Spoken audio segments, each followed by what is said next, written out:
Coaching Show. Whoa! Yes, that was an Unstoppable Hero interview.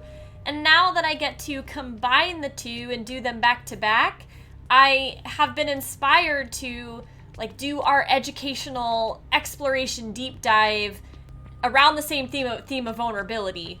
So it's all today about how like really our hearts don't have to break when life really sucks hard.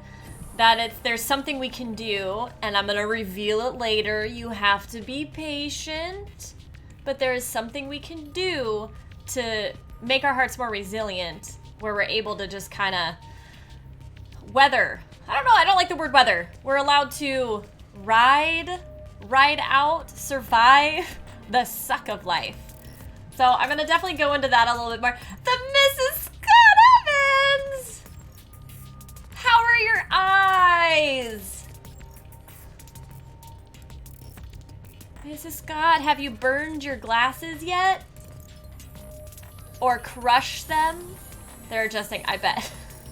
I bet. Oh, I've been thinking about you all week, knowing what you were going through. Wishing I could be closer. Oh. Okay, well, I will only... okay, am I reading that you're too scared to cry, or you're too scared to destroy the glasses? Oh my god, that emote is the cutest. We do not use our sad emote enough. Everybody get sad. Get really sad so you can use the sad emote and make me happier. So yes, I am Punch Life Back. I am streaming on behalf of the Matrix Guard, and we are an epic fellowship of unstoppable heroes triumphing over things like suicide, bullying, and even hatred, aka trolling. Gauntlet has been dropped. Do you think we can do it? Oh yes. I was thinking it would be very good lubrication for the eyes, so maybe I should have prepared like sad puppy videos for today. No, my brain didn't like going down that road. Well, yes, I'm happy to be here, everyone. Let me think here. Let me think.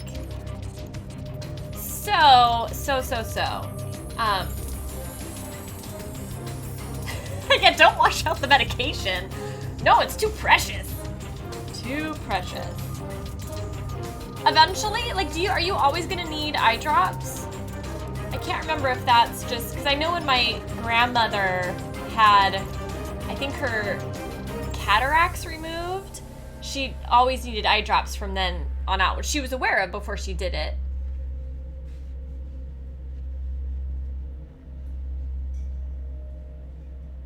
I was just reading about how, like, a lot of drugs aren't nearly as efficacious as we believe that they are, and yet we spend, like, so much, and not saying that you shouldn't take them, but that we spend so much money on things that maybe improve our condition, like 3%. Just blows my mind. So now I'm thinking about, like, the cost of a lifetime supply of eye drops, you know? Okay.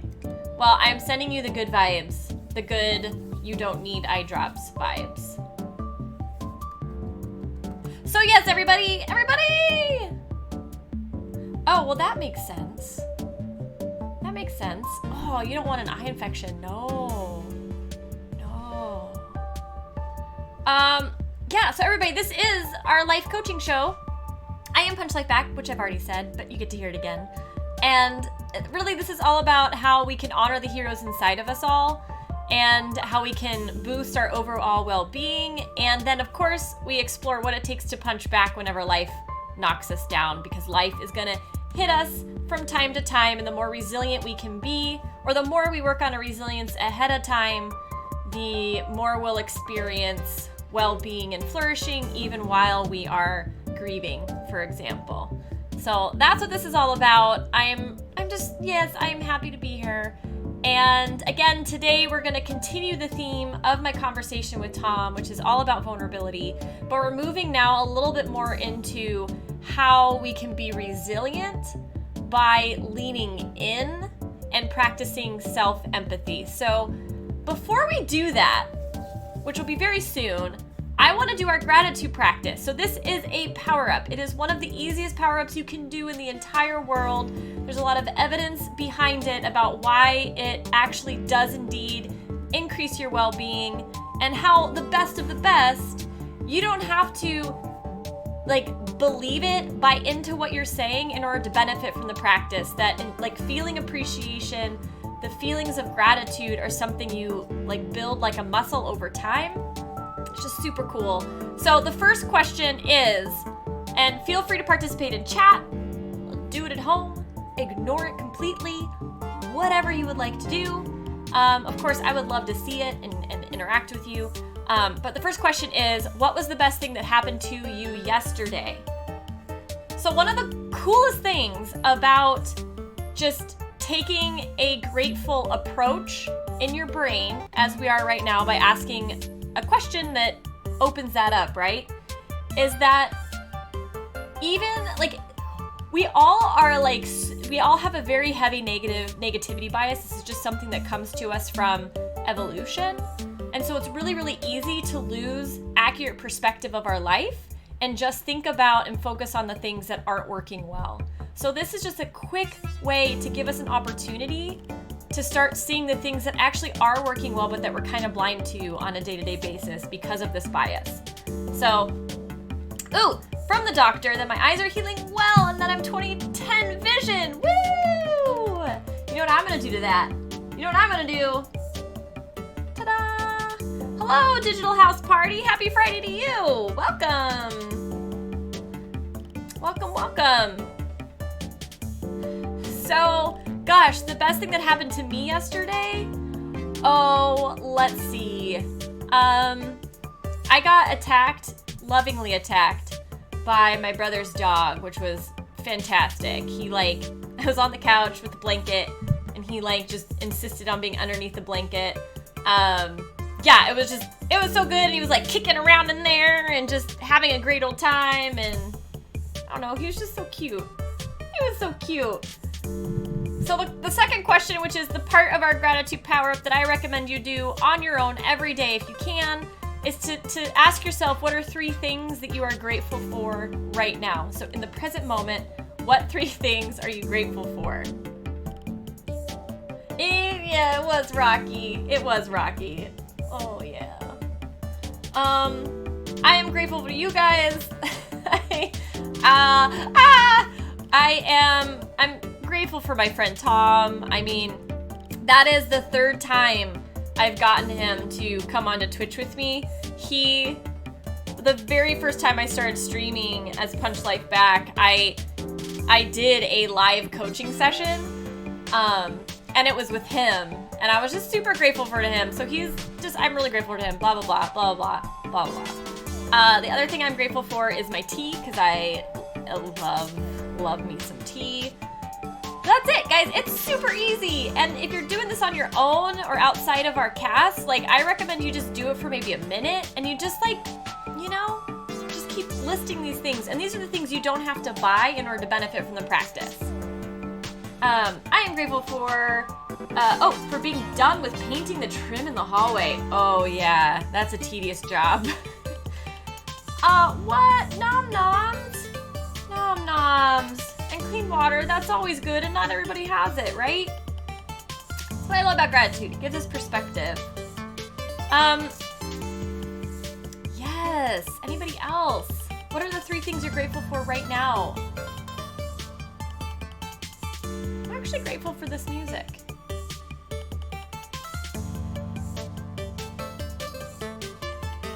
I am still grateful that we have our heart emote. It's so cute. Our little fire character is so cute. Yep. All right. Okay. So, what 3 things would make today great? And it's best if you can do this for things that you have control over. So, the 3 things that would make my day great today is I'm going to be open in the coaching session where I'm going to get coached. So I'm going to try to be open. That looks close, but I'm going to be open. The other things that make today great, oh man, like turning off my computer, that's going to be great. It's been a long, wonderful week. And I want to get my hands dirty in the ground. That would make today really great. Do some gardening. Those are mine.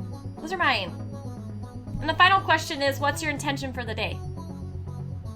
And it's just an opportunity to, like our brains are so crazy most of the time, and they're on autopilot most of the time. So by setting an intention, it's just a way to short circuit that a little bit and try to take a little bit more control over the things you're telling yourself. I am healing. Yes, you are. I can. That's mine for the day. I can. Yeah, that one feels good. It feels good.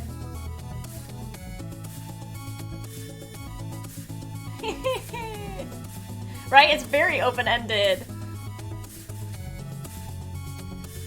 Oh, yes. That's it, guys. That's the gratitude power-up. It's super simple. When you're on your own, all you really need to do is ask yourself, what are the 3 things you are grateful for right now? If you like our power-ups, they're all meant to boost your well-being. We do have a panel for power-ups, and there's 6, maybe 8 of them at this point that you can enjoy. One that I really invite you to do is a celebration power-up.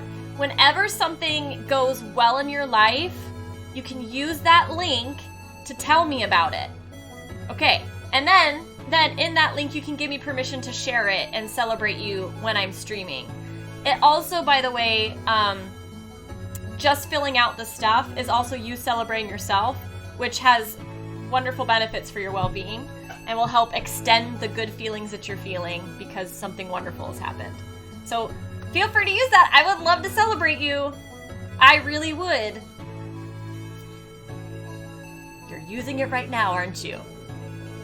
All right, probably not. Okay, so let's do it. Let's do our educational exploration. I have a little image. I hope it came up. Yes, it did. Yes. Okay, so here we go, guys.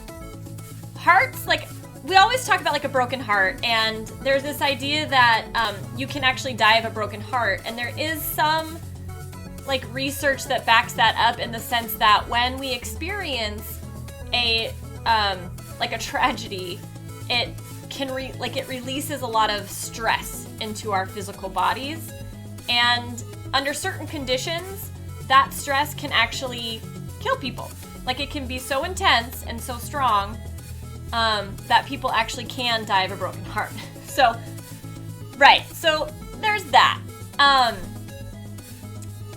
But I don't know, I think this topic came up for me, and the way that I phrase this learning came up for me because I have this, assumption or fear about my heart breaking. Even though this is a metaphor, right? It is a metaphor. Our hearts don't actually break, and our emotions, they don't exist in a single organ that gets broken. So it is just this metaphor, and yet I was walking around with this metaphor as if it was a reality, as if it was something that I needed to be afraid of and to try to prevent. And I have a complete 180 on that. I don't see it this way anymore, and I'm hoping that by the end of this little exploration, some of you will have had that shift, and or you're able to challenge me on it, because this is just kind of something I've discovered, and then I'm open to undiscovering it. The truth matters to me. So hearts don't actually have to break. And this is about how leaning into the suck and practicing self-empathy actually keeps our hearts whole and increases our resilience.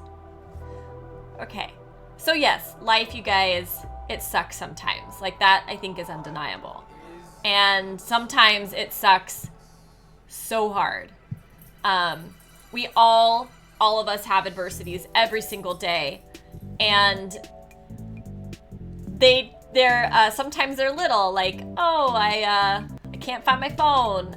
Maybe a little bit bigger, like, oh crap, I have a flat on my car, all the way up to a relationship ending, someone passing away, the loss of a job, war, right? So adversities can go into the realm of trauma, and then depending on a lot of factors, including our resilience, we navigate those healthily to different extents, right? But we all have these adversities and these traumas that come into our lives. And when that does happen and life gets hard, we're all tempted to cope by numbing out. And the actions of numbing may temporarily comfort us, right? And bring us some pleasure, some relief, but that relief is really fleeting. The pain remains, and the consequences can often be destructive. So there's a woman named Jennifer Lawden, and she coined the term shadow comforts. Has anybody heard of shadow comforts before? What is this place? I hadn't.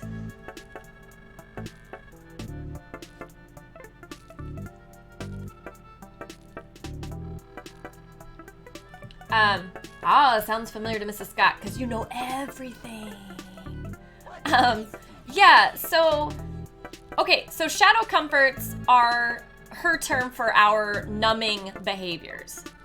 And they're the things that we do that seem to promise us comfort, but that don't actually replenish us. What is this place? Like dream dolls. Interesting. Like the little ones you like put underneath your pillow. I have not thought of those in forever. So shadow comforts, they tempt us with this promise of lasting relief, but they only give short-term comfort, and they often, again, leaving us feeling worse than we did before we did the action. So they're tricky.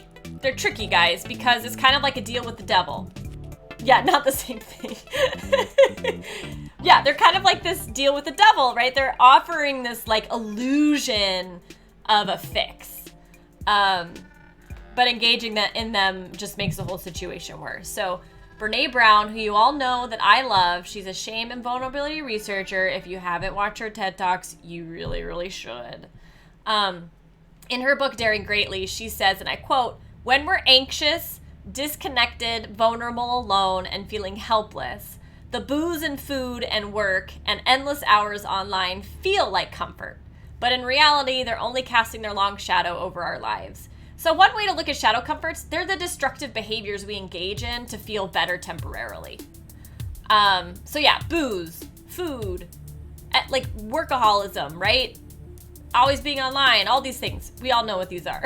At their most destructive, shadow comforts can become addictive.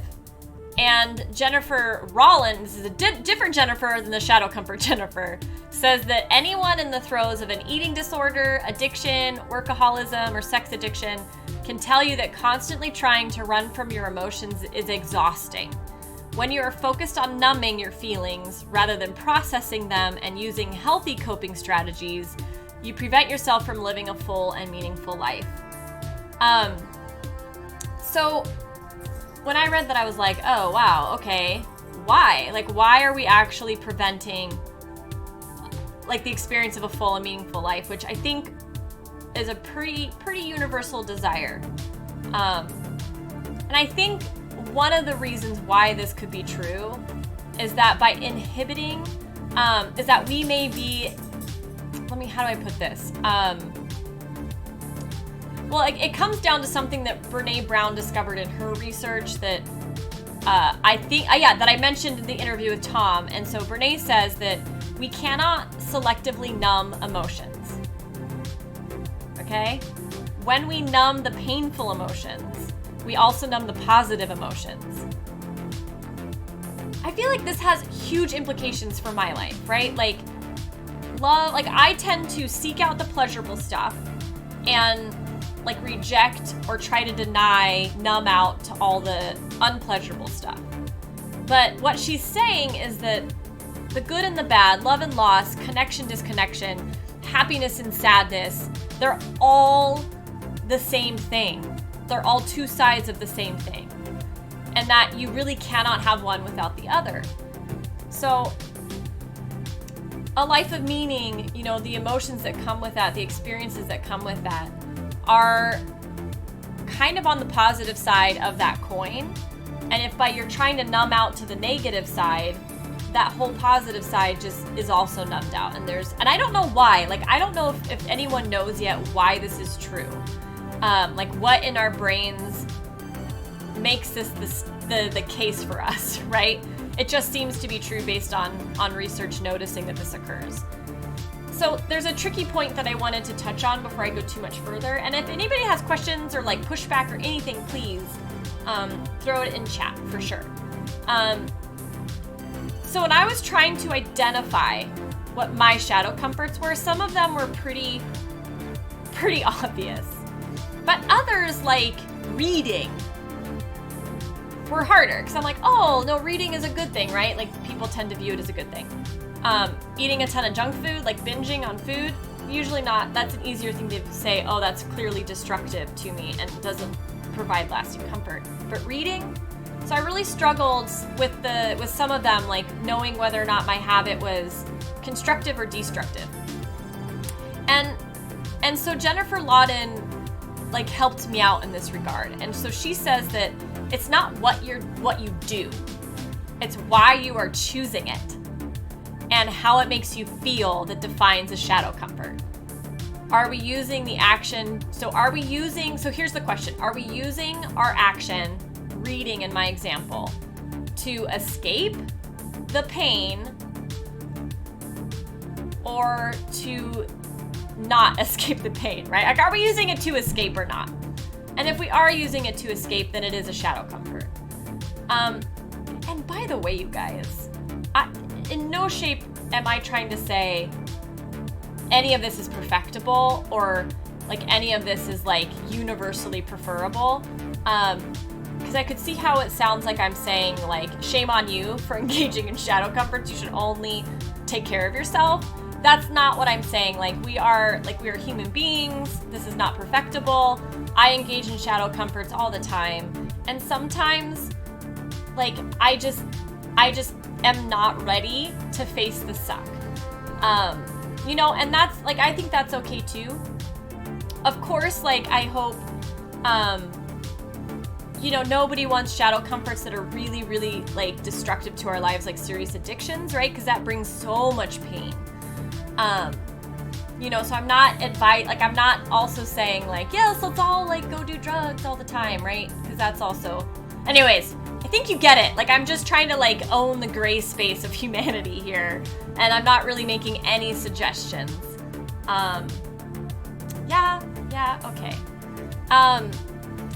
Okay. So how do we, this idea of, gosh, I'm doing this action, I don't really know if it's a shadow comfort. So the question becomes, am I doing it to avoid the pain, to escape? So Jennifer goes on and she gave this example that I really liked because it's just kind of flippant. So she says, you can eat pie to run away from yourself, your feelings, your truth, or you can eat pie as a savoring sacrament.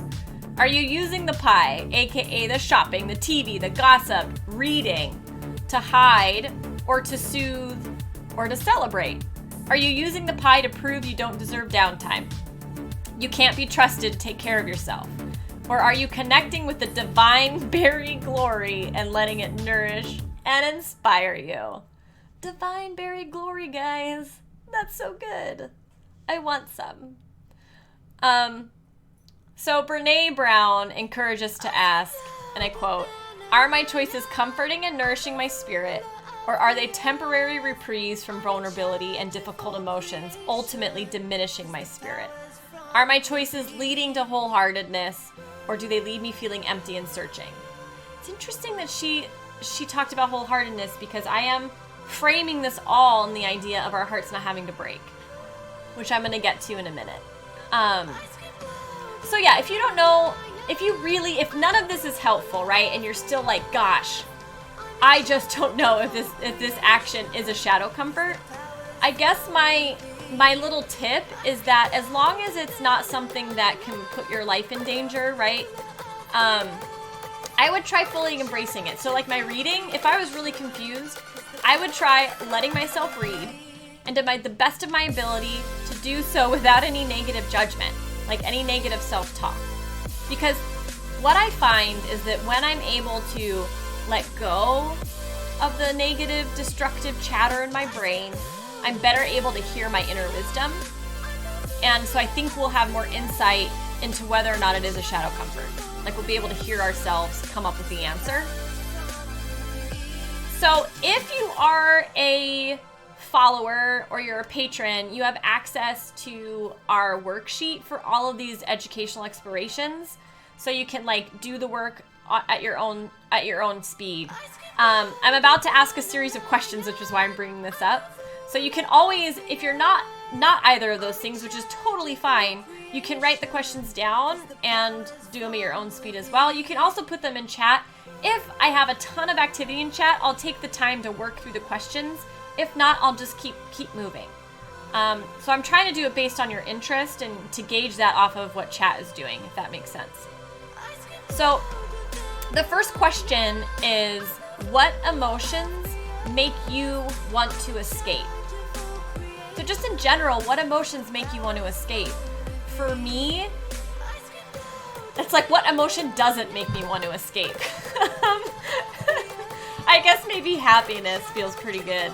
But like any of them that like are kind of like gross, like painful, yeah, that is one for me for sure, Mrs. Scott.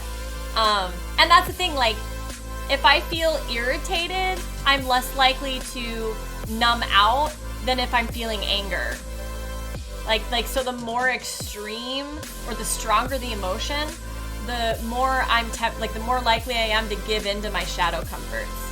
Cause that makes sense, cause I'm in more pain, right? But sadness for me, like, is certainly one that gets me. Anger gets me.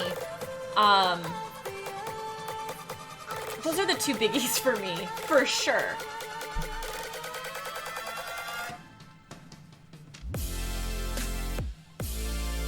Yeah. I mean, I remember you doing that. Yep. And I'm like, so how do you think, what's my question? I'm curious if that for you was a shadow comfort or a healthy coping strategy. And maybe it was both, right? Like maybe sometimes it was one and sometimes it was the other.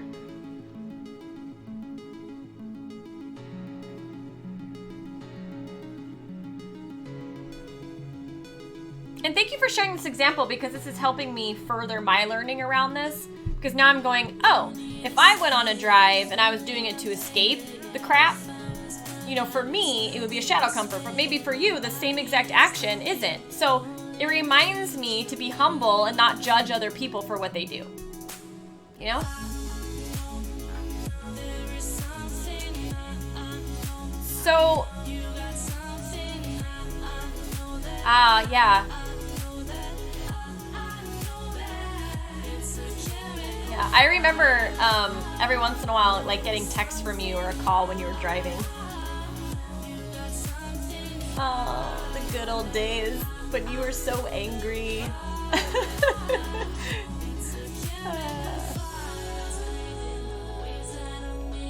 Right? So the second question is, what are your go-to shadow comforts? So just make a little list, if you can, of what you think your shadow comforts are. So for me, for sure, binging on junk food, do it all the time, is my shadow comfort. I do the same thing with like Netflix, HBO, whatever. Like I binge on entertainment to escape. And then I also, to somewhat of a lesser probability, I will like binge on like internet time. I know, food, right? Ah, food. Yeah, it's tricky because it does release like neurotransmitters, like, you know, that make us feel better. So it's kind of like it can be an addiction. Yeah, food. Yeah, I'll do that too to food. It's like, here's the thing. And the very first time, the very first couple seconds or whatever that I indulge in a shadow comfort, I feel like that. But soon enough, right? Like, I'm back to that. I'm back to that. It doesn't actually make me feel better.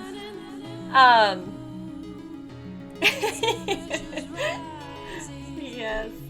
And I got to use the sad emo, which I never get to use. And I love it. I love our little sad fire. So, the next question is really just to consider why your shadow comforts are promising a false comfort.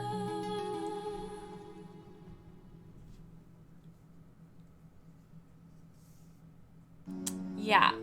I'm trying to think if there's one that I can give from my life and like off of binging on entertainment. I guess that's the way that I measure it, is like I feel worse afterwards than I did before. Like they make my pain worse. Which then just creates like a vicious cycle, right? Like I want to engage in the shadow comfort again because now I feel even worse than I did before. Yeah. So why I think these little questions are really helpful is because once you're aware of your shadow comforts, and if you have a really long list of them, what might be helpful is to like star the ones that you do the most often, or like that are your go-to shadow comforts. Because they're easier to hold in our brain and remember that those three things are shadow comfort. Guano Maestro, hi! What up to you? It is nice to see you. Hi. I hope you are well.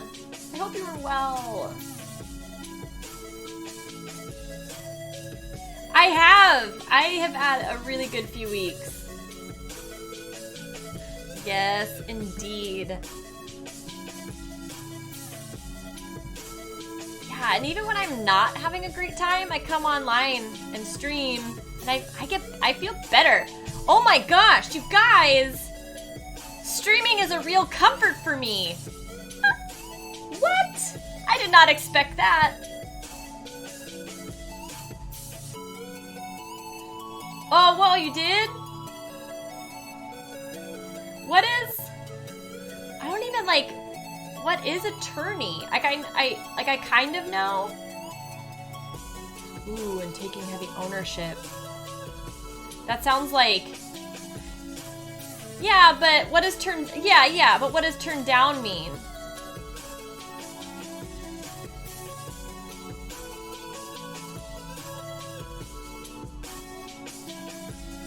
Like, you were hosting a tournament?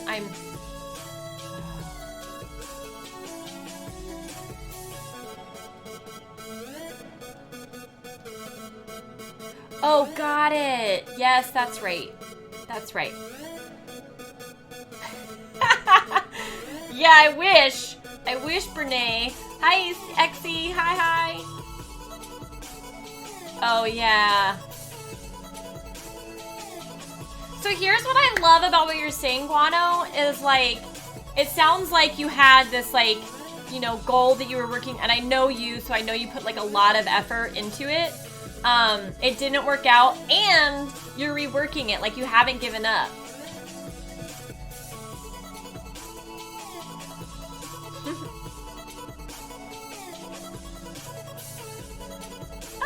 Everyone's here. Hi, everyone.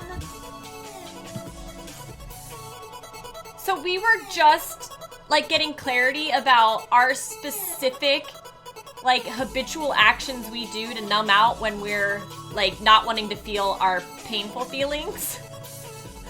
And here's the thing, like once you can like get that list down to like just like 3 maybe of your most frequent offenders, the 3 things you do most often to numb out, they're easier to hold in your brain. And then what you can do is you can use your craving for those things to like give you a big red flag and say, hey, you're feeling vulnerable, like something crappy is going on.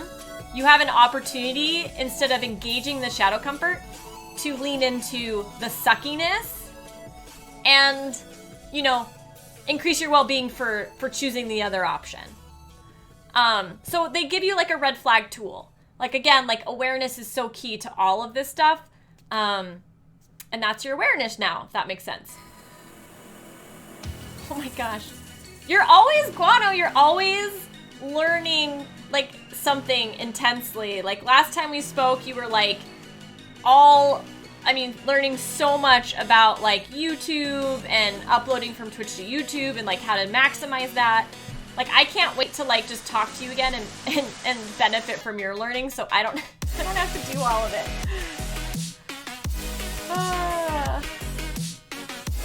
Yes.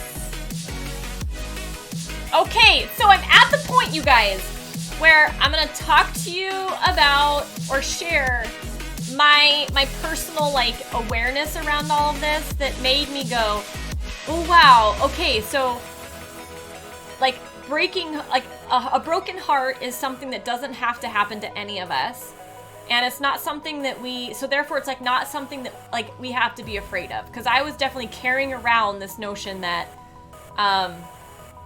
yeah, like it was just something that I had to be afraid of and somehow prevent in my life. So in this last fall, I've talked about this a little bit, but the vet diagnosed my wonderful dog with cancer. And I was so not okay. I was like, you know, very understandably not okay. Like grief really, yes. Yeah, I'm like, it is better to, I do agree it's better to have loved and lost than not loved at all. But, maybe not, I don't know. So yeah, so grief like really, really overcame me. And so because my pain was on the intense part of the pain scale, I went right to my shadow comforts. I engaged in all of them, and I did it just to take even the slightest edge off of my suffering, right? But here's the thing. The more I escaped, the more I lost access to the present moment. And the present is all I had left with my dog. And I'm so grateful that I saw this. I was like, holy crap, if I'm numb all the time, I'm not like, he's next to me on the couch and I don't even know it. Like, I don't even know, and I'm like wasting all of this time with him. So I realized that I could only experience and maximize the time we had together, and I could only take care of him in the way that I wanted to if I showed up to him and stopped numbing. Like, I had to get back into the present moment, which was emotionally incredibly sucky. But like my love for him was enough to motivate me to stop numbing. And so I was able to finally begin leaning into the hurt. And that's where I discovered something that really shocked me. Our hearts really only break when we numb and fight our painful emotions. So when I leaned into my vulnerability, when I stopped dodging and denying and numbing out, and I actually surrendered to the present, a strange thing really happened for me. It was like I was in acute pain still, but my heart somehow handled it. It's like my heart was bleeding profusely, but somehow it didn't shatter. It's like breaking became impossible because surrendering had made me resilient. Right? Like breaking became impossible because surrendering had made me resilient. Surrendering to the pain made me stronger, not weaker. Which is why I thought about talking about this after hearing my interview with Tom, right? Because that's what he's all about. But like, why? Like, why is this the case? So I think, and this is where like I am speculating, but I think when death like comes, like very understandably, we are in loss and sadness and disconnection, right? We are disconnecting from the thing that we love, whether we want to or not, and we usually don't want to. So I think real comfort, so the opposite of shadow comfort, right? But real comfort comes when we can connect again, even if all we're connecting to is our emotional pain. So disconnecting, numbing, right? Like we're kind of just floating around lost in avoidance land. And it's only when we start connecting to our reality that we start to get real comfort. So, hi SS. Really nice to see you. We've previously talked quite a bit about sympathy and empathy and how when we're in pain, we pretty much universally want empathy, and what we usually get is sympathy. So sympathy is that like someone coming up to you, you're being like, man, I just got fired, and someone comes up to me and is like, hey, well, at least you're married, right? Or, that's cool, you want some candy, right? Like someone who's just like not, like they're just like, they're not feeling with you at all. It drives disconnection. A sympathetic response drives disconnection, whereas empathy drives connection because someone is actually showing up to you and giving you space to own your reality. They're not trying to change it for you or fix it. They're saying something like, that sounds really hard. I'm so sorry you're going through that. And guess what? Like, I may not know what to say, but I'm here. I'm here. I'm here. So here's where the light bulb went off for me. Numbing, our shadow comforts.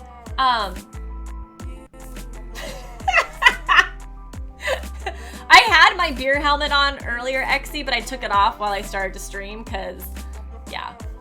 And there was vodka in it, not beer. But yeah. So yes, we can laugh because we all numb. In one way or another, this is a universal human behavior, right? But here's the thing, when we numb, it's like self-sympathy. Okay, so we're acknowledging our pain just enough that we're not total dicks, right? But then we're escaping and denying and like running away through our numbing. So whereas leaning in, like coming back to the present moment, leaning into the suckiness is an act of self-empathy. Right? Which requires us to feel the pain, but it allows us to connect again, and even if it's just with ourselves. Yes, you guys are great. Thank you for keeping it light for me and for everyone else. Okay, so that's all well and good, right?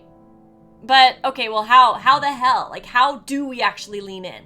How do we practice self-empathy? I think the primary step, and it's often way easier said than done, I know, but it's to take the time to somehow acknowledge our feelings, to somehow allow ourselves to experience the feelings. So it's doing the exact opposite of what we want to do. And there are many, many ways that we can do this. It's an act of surrendering. So maybe that word will help.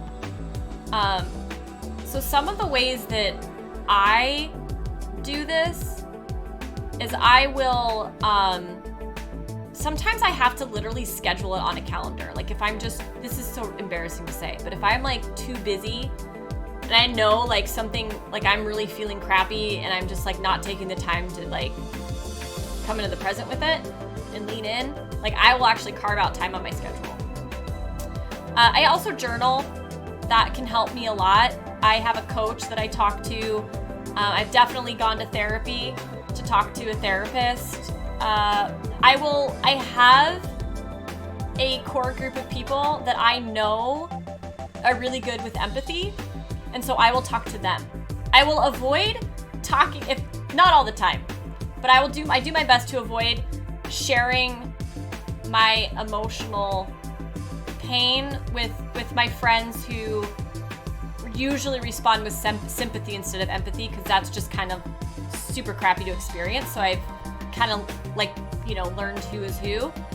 And the other thing I've started doing, which came because of this moment with my dog, because I have started to have this meditation practice, like I will close my eyes and I will sometimes even like have my arms, if you can see it, like out, like open, and I visualize myself surrendering to my emotional reality, and just like I picture myself channeling the emotion. And this is really cool because it lets the emotion flow through me and affect me without me getting like stuck in the emotion. One of the things that, like one of the main awarenesses that come to a lot of people who meditate regularly is that thoughts and emotions are transient. They just come and they go. There's not really any sort of sticky quality to them until we start to like deny them, try to tamp them down, and then they never leave us. So I get real comfort by just visualize the emotion affecting me and flowing through me. So my next question to you guys is, the next time you are in pain, how will you lean into it? How will you acknowledge it?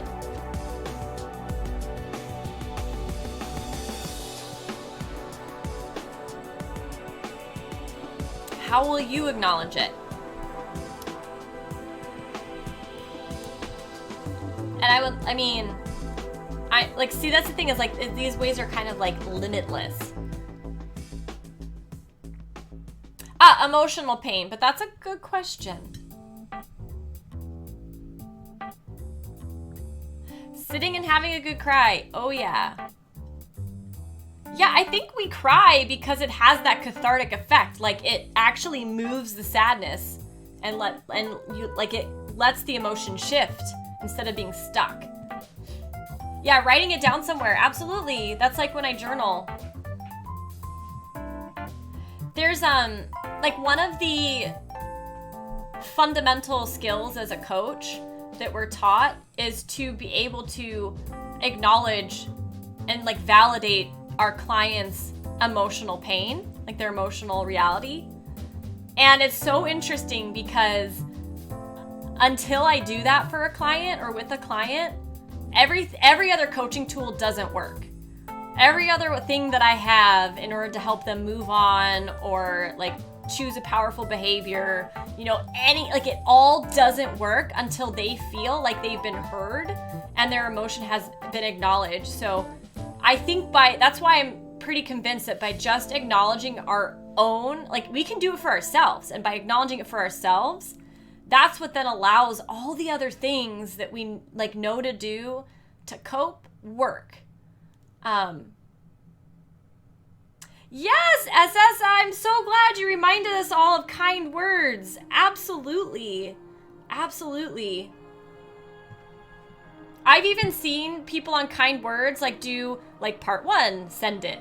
Part 2, send it. Part 3, send it. When it's not short enough to fit. Yeah, oh yeah, it's such a good game. It's a good thing to support. So, okay. So that's it. That's the primary thing. Lean in, feel the emotions, and that should help shift it and move it and give you actual comfort. So secondarily, guys, we can numb less. So instead of choosing shadow comforts, we can choose other actions that also provide real comfort. No, Exie, I don't know about completion practice. I'm writing it down. What is it? is it? Oh, good. My pen actually works.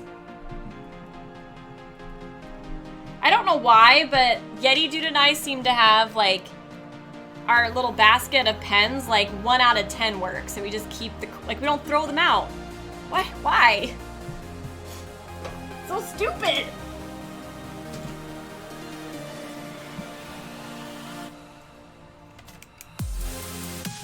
So, while I'm waiting to hear from Exy about completion practice, I'm gonna just share with you real quick some of the other actions I do that actually provide real comfort to me. So one of them is the power-ups. Like gratitude as a power-up is real. Mindfulness or awareness power-up is real. So celebration power-up, like I do engage in those, and they help. I also do like getting physical really helps me. So exercising or like especially gardening is really like therapeutic or a healthy coping strategy. I will like just enjoy my pond. It's this little universe I created that just amazes me. So I do that. I sometimes will take a nap.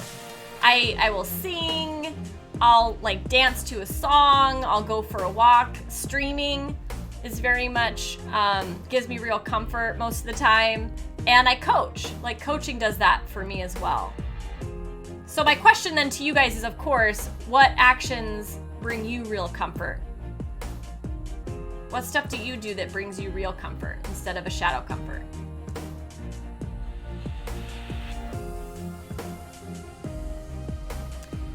And then we have just one more little question to this bit. That's kind of where we put it together for ourselves. Ooh! Ooh, I like this, Exy. I can see why it would be really helpful. So it's interesting because I help clients do that. I just never knew that that's what it was called.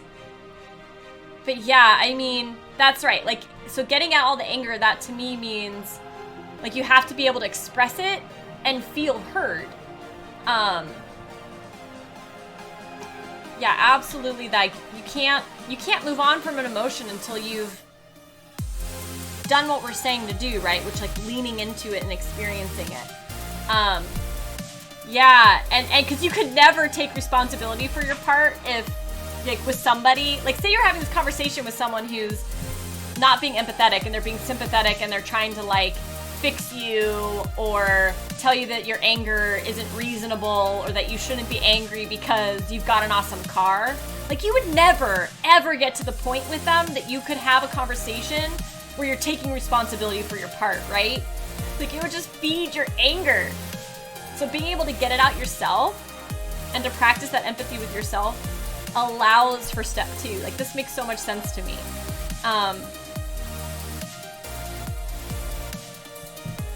Yeah, I think that's awesome. I'm writing it down.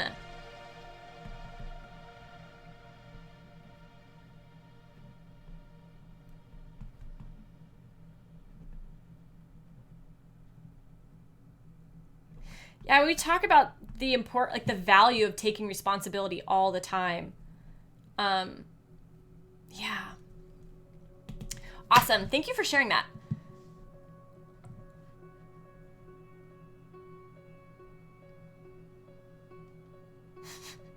Hello, Jim the Rich.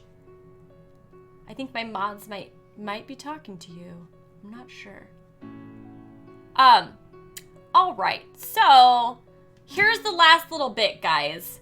We're going to write out a couple when-will statements, which is going to use your list of shadow comforts and your list of real comforts.